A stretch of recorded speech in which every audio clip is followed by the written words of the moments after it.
আসসালামু আলাইকুম। Hello guys, এটা হচ্ছে আমার উচ্ছে গাছ।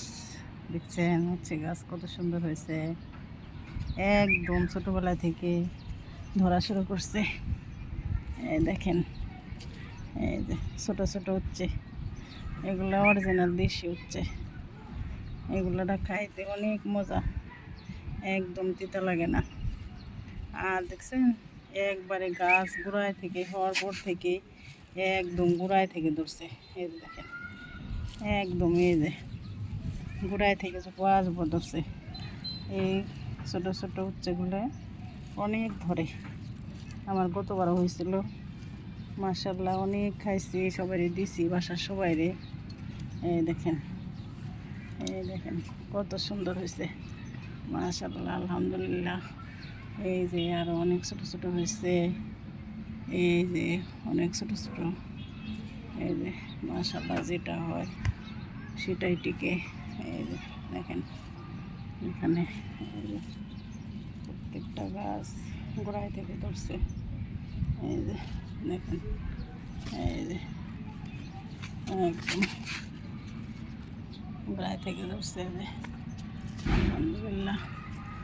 এটা ছোটো হচ্ছে, ছোটো উচ্চগুলার ফলন হয় বেশি এবং খাইতে অনেক মজা।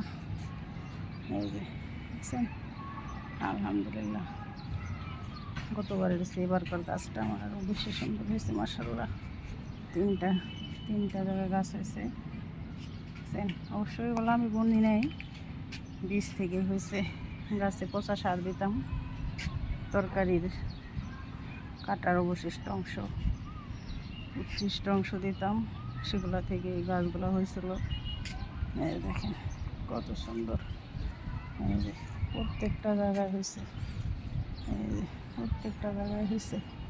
এই যে ডোগাগুলার তো পরিমাণে বাড়তেছে, যে প্রত্যেক দিন ডোগাগুলা আমি ঠিক করে দিতেছি, আবার বড় হয়ে হয়ে আবার এই যে সরে দিতেছে। এগুলো এই যে আবার বয়া দিতে হবে। এগুলো অনেক সুন্দর হইতেছে, অনেক সুন্দর। এই যে ফুল হইতেছে, এই যে প্রত্যেকটা ফুলে ফুলে উঠছে, এই যে প্রত্যেকটা ফুলে ফুলে উঠছে, মাশাআল্লাহ আলহামদুলিল্লাহ অনেক সুন্দর হয়েছে। উচ্ছেটা আমার কাছে অনেক ভালো লাগে, কারণ একদম তিতা লাগে না, আর আমি কোনো সারও দিই নেই, যার কারণে অনেক পুষ্টিকর, কোনো প্রকার ভেজাল নাই। এই উচ্ছে গাছের পাশে আবার একটা ফুল গাছ হয়েছে। এই যে রসুন গাছ লাগাইছি, রসুন গাছের পাশে একটা ফুল গাছ হয়েছে। উচ্ছে গাছের পরে আবার এই যে পুঁই শাক হয়েছে। আসলে যত বেশি খরা হয় সবজি তত বেশি ভালো হয়। মাঝে মাঝে আবার একটা করে বৃষ্টি হয়, তখন আরও সবজিগুলো আরও বাম্পার ফলন হয়। ডোগাগুলো কীভাবে মোটা মোটা হয়ে উঠতেছে, মাশাআল্লাহ আলহামদুলিল্লাহ অনেক সুন্দর হয়েছে। ঠিক আছে,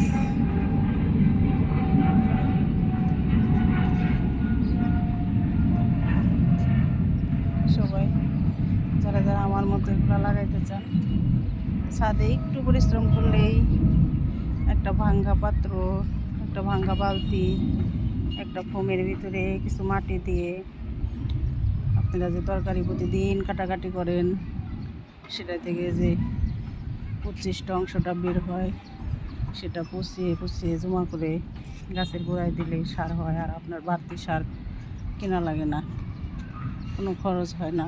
একটু যত্ন করলেই, একটু পরিশ্রম করলেই আপনারাও আমার মতো এরকম তরতাজা একদম ন্যাচারাল খাবারগুলা খেতে পারেন। আপনার আত্মীয় স্বজন পাড়া প্রতিবেশীও দিতে পারেন। আমার উস্তে গাছের জন্য সবাই দোয়া করবেন, যেন আরও অনেক ফলন হয়, অনেক ভালো হয়। আল্লাহ হাফেজ।